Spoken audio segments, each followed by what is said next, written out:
Sibingelele kuwona wonke umuntu osibukelayo njengamanje. Suze washaya kumsombuluko engangithembisile ngawo ukuthi iLabour and Civic Organisation ilakho kumele iphawule kodaba oluthinta iMarch and March kanye nensizwa nomnsizwa foundation. Mhlambe angiqale ngento ethi iMarch and March yaqala ngonyaka odlule 2025 kumhla ka24 March kwakusey March in March. Kuyiqiniso ukuthi abantu abaningi uma ngobese ayeba nalombono ukuthi asiphumeni sizabalazele izwe sabalazele izwe lethu. Abaningi abantu babengayithatha serious lo mzabalazo, kodwa abantu abafana nathi nabanye baningi nje, kodwa ngifuna ukubalula kakhulu umfowethu uPhakela uMthakathi wayekhona kuleyo mashi ngemashi yokuqala.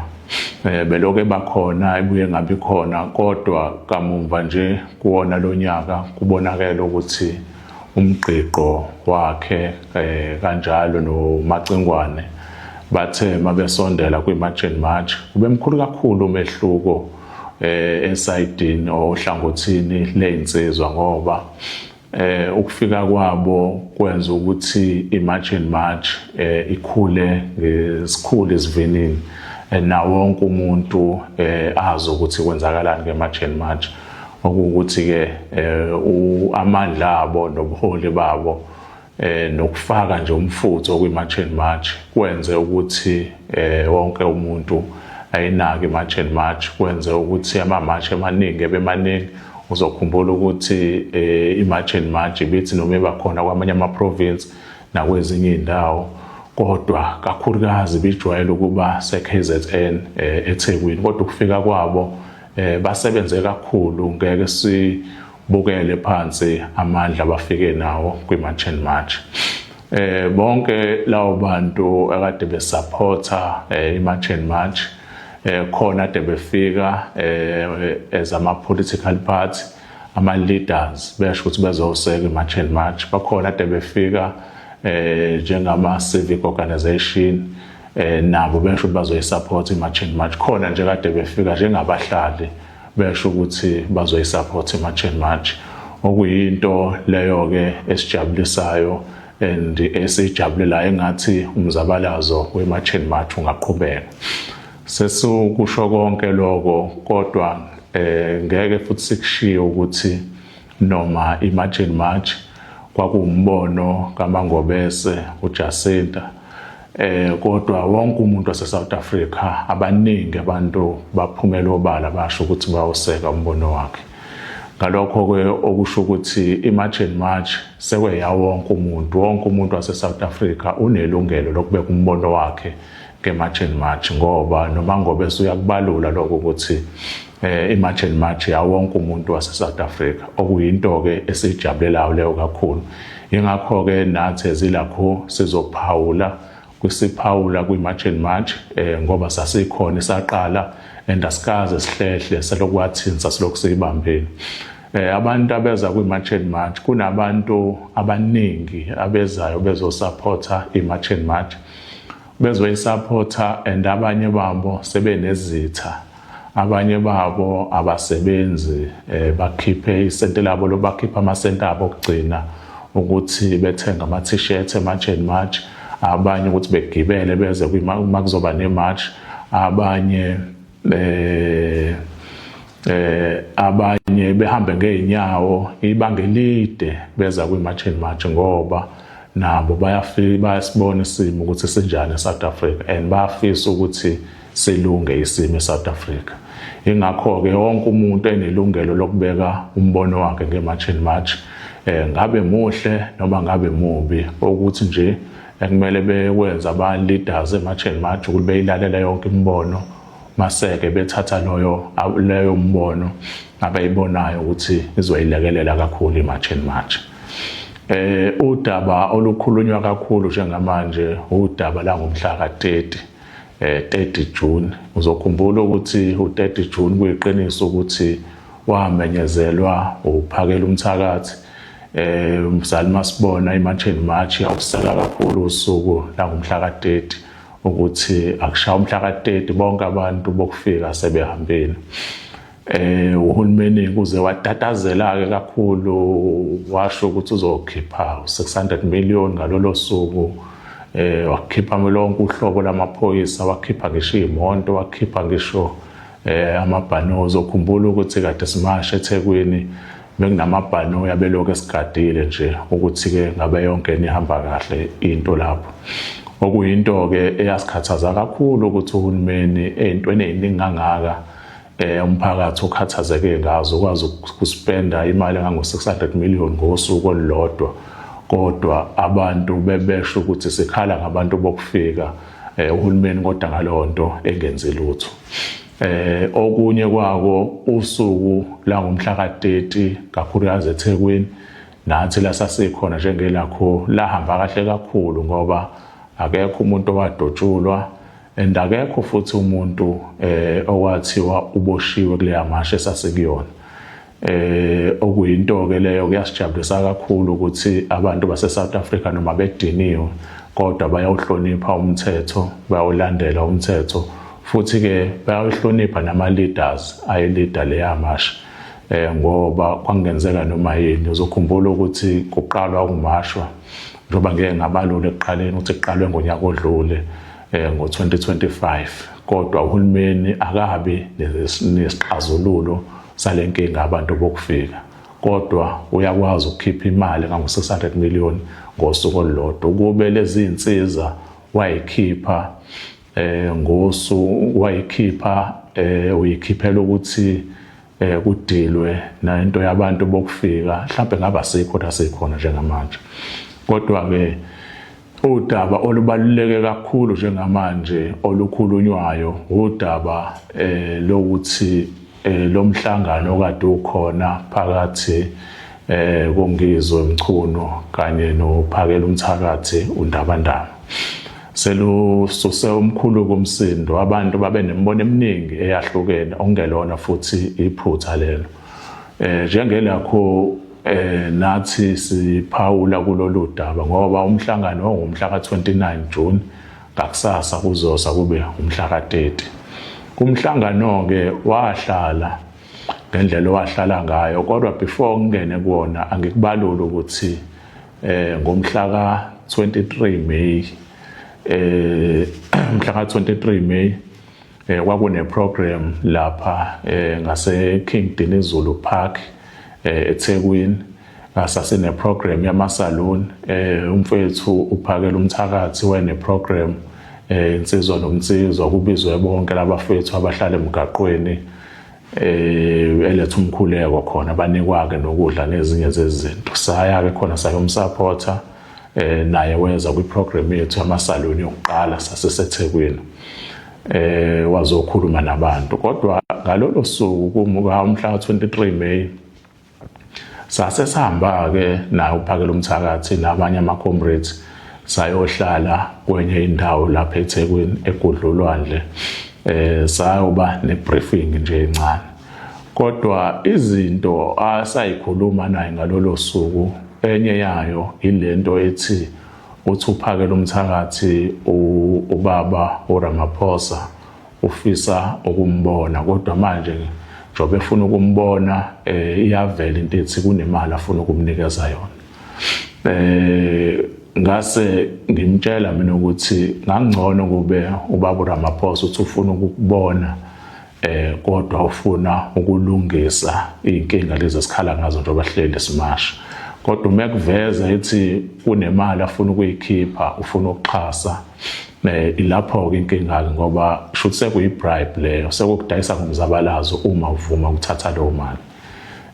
Kwangazuthi-ke siyazwana-ke naye wayikhahlela leyo nto ngenyawo zombili, wathi hayi ngeke ngivume mina mfethu Mancinza ukuya lapho, angifune imali phela, mina ngifuna ukulwela abantu base-South Africa.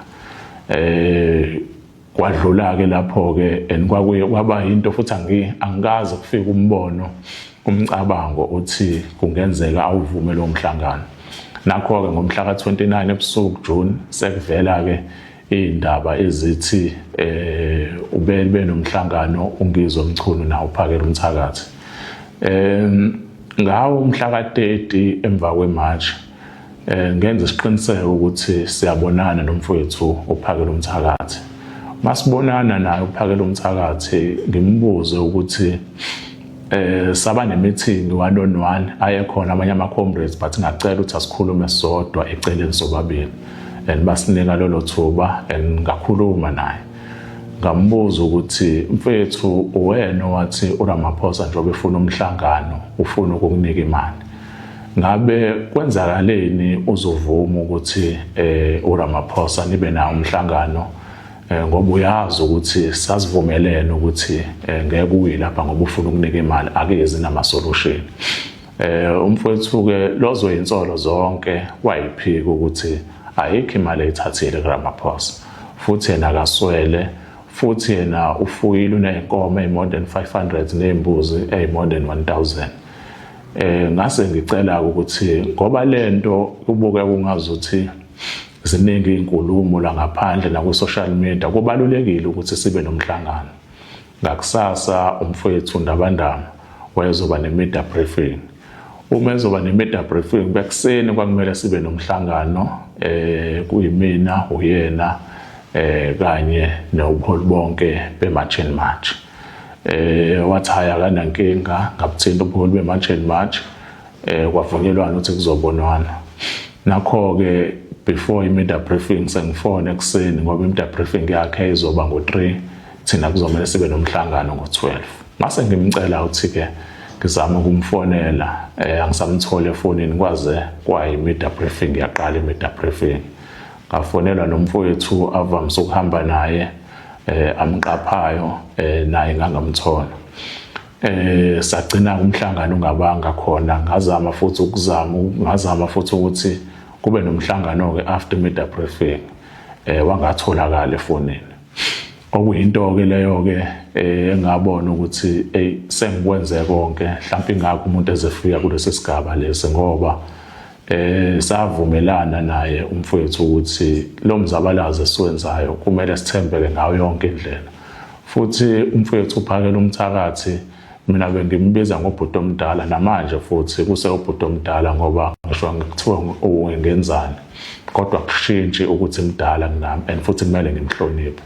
Kodwa izinto ayenza yokuthi makuba nenkinga kufanele sihlale phansi silungise leyo nto gcine ngasababamba ama-phone call ami zonke lezo zinto gcine futhi engasaqhumani nobuholi be-March and March akubanga kuhle lokho. Mase kuba khona iy'nsolo ezithi before baye kulo mhlangano omhla 29 zithi bahlangana nabanye abantu abathile abasondelene noPresident uRamaphosa bamnika imali engango 3 million esiyonke kodwa waqale kwakhipha ideposit o1.5 million. After i-media briefing kwakumele kuphume futhi omunye u1.5 million esiyonke imali kwaba 3 million. Zikhona-ke lezo insolo ey'njalo okusho ukuthi uma ukuthi ngempela leyo nto yenzeka ngoba umuntu abahlangana naye owenza yonke lento ukuthi bethole imali uBhejane Chauke omunye usondelene kakhulu noRamaphosa loyo kuthiwa imali bayithola kuyenani. Ukuthi-ke ukuthi ngempela ikhona imali eyaphuma yanikwa abafowethu shuthi abalenzanga iqiniso ngoba bekumele bayisho na-public ukuthi kunemali abayithola ukuthi imali clean. Mhlawumbe kwaxhaswa umzabalazo ukuthi siqhubeke sizabalaze noma babesizwe ey'ntweni zabo ey'personali noma kwakusizwa insizwa nomnsizwa foundation noma nje kwakuyimali yani kodwa kubalulekile ukuthi umphakathi ulazi iqiniso ngoba lo mzabalazo baningi abantu asebeyinikele kuwona and baningi abantu asebenezitha ngokuthi bajoyine lo mzabalazo asekuwona. Wena uma uzohamba uyokhuluma ube nezivumelwane nabanye abantu esikholelwa ukuthi ibona basibeke size la sibakhona uthatha imali engaka uyinike uthatha imali engaka kubantu esikholelwa ukuthi ibona basibekela sikhona njengamanje. Lokho ngesiZulu kubizwa ngokuthi ukudayisa komzabalazo. Baningi abantu ongenzeka beyixheke inkulumo yami namhlanje, kodwa futhi ngiyazi ukuthi ekuhambeni kwesikhathi bawubona ukuthi why kwakumele izwe lazi ngalento and why kumele sikhulume kanje njengelakho, ngoba abantu abaningi banenkolelo yokuthi kumele sibe united sibumbane ukuze sizoqhubeka nomzabalazo wethu. Kodwa manje umbuzo omkhulu uthi uba united kanjani nomuntu osedayise ngomzabalazo? Siphephe kangakanani ukuthi sizothi sizabalaza isitha ongenza usasazi yonke into ukuthi senzani, and okunye isitha mhlambe sekuyisona esesinika abantu abathile sinabo emzabalazo lama instruction, sigcine sesiphuma kwi-focus senze ezinye izinto okungamele ukuthi sizenze. Mina umfowethu uphakela umthakathi nomfowethu ongizwe bengifisa ukuthi bayidisclose emothi kwakuuxhaso noma kwakuyini, kodwa le mali ekusolakala ukuthi bayithola, ngoba uma kuqhubeka kanje ekuhambeni kwesikhathi kuzoba inkinga, ngoba sazivumelene ukuthi umuntu odayisa ngomzabalazo ngisho ngakuthiwa ubani kuyomele sim-expose lowo muntu ukuze sikwazi ukuthi siqhubeke nomzabalazo wethu oclean, ngoba sila sikhona njengamanje kuyabonakala ukuthi abaholi bethu okuyibona babeseyingxoxweni sizongena kwintando yeningi abakumakhodesa, abaningi babo badayisa ngomzabalazo. Uma bedayisa ngomzabalazo labo bantu abaholi ababekhona khona abaholi ababona ukuthi umzabalazo sekudayisiwe, kodwa ngenxa yokuthi bafuna ipeace, bafuna kube nokuthula, bathula, sangena kwi-democracy, sakwazi ukuvota okokuqala ngo-1994. Ukuthi namanje abantu abaningi bajahe ukuthi kube nokuthula, kuqhutshekwe nomzabalazo esikuwona. Kodwa ekuhambeni kwesikhathi uma seqhubeka sithula nalezi zinto lezi, umzabalazo uyophelela endleleni. Umzabalazo wethu wokulwela abantu base South Africa uyofana neze, ngoba nabantu abangena kuhulumeni abanye babe seyingxoxweni zama negotiation ngo-1994 ibona basibekela sikhona. Ngobani? Abaholi ababekhona bathula ngoba befisa ukuthi kube nepeace. Kodwa la sikhona yabonakala ukuthi abantu afa bashaya imithetho eqondile eParliament, bashaya imithetho egwegwile, bashaya imithetho ecindezela kakhulu umuntu omnyama, ngoba vele basebedayisile kumakhodesa kona before 1994. Izona zonke izinto lezi njengelakho esithi thina noma kunganjani solimela iqiniso and siyokhuluma mawukhona omunye wethu esinaye ongenzi kahle. Ngakho-ke namanje siyafisa ukuthi izwe lazi ukuthi kwenzakalani, and siyafisa futhi ukuthi kuhlalwe phansi kuxoxwe insizwa nomnsizwa ophala umthakathi ongizwe noma manje kuxoxwe ukuthi lolu daba sizolulungisa kanjani, ngoba ekugcineni abafowethu amagalela abo ongizwe nophakela umthakathi amandla abaluleke kakhulu kulomzabalazo sikuwona. Into nje inkinga ilelifu elimnyama elibalandelayo ukuthi kumele bachaze ngale mali ukuthi kwakuyimali yani leyo ukuze sizokwazi ukusebenza ukuya phambili. Kumele bakhulume, babe neqiniso, bekhumbule ukuthi yini yayisihlanganisile. Umuntu engajabuleli ukuthi kusolveke inkinga zakhe ipersonal manje, ngoba asilweli thina but silwela izwe, silelwa izizukulwane silandelayo, silwela izingane zethu, ngoba okuningi noma sesingakuwina manje ngeke sabhenefitha thina, kodwa sekuyobhenefitha izizukulwane esilandelayo. Siyabonga kakhulu ngethuba enisinika lona. Umzabalazo kodwa kumele uqhubeke, kumnyama kubomvu, umzabalazo kumele uqhubeke, and ilakho ngeke iyeke ukulwela umuntu omnyama, ilakho ngeke iyeke ukuveza iqiniso. Ngisho ngakuthiwe sondelene nabo abalithande kangakanani. Ngisho ngakuthiwe ubugebengu benziwe abantu ezizwanayo nabo. Ngisho ngakuthiwe ubugebengu benziwe abantu basemndenini. Kuyomele sikuveze ukuze lelizwe kusasa libe ngcono kunelamanje. Siyabonga.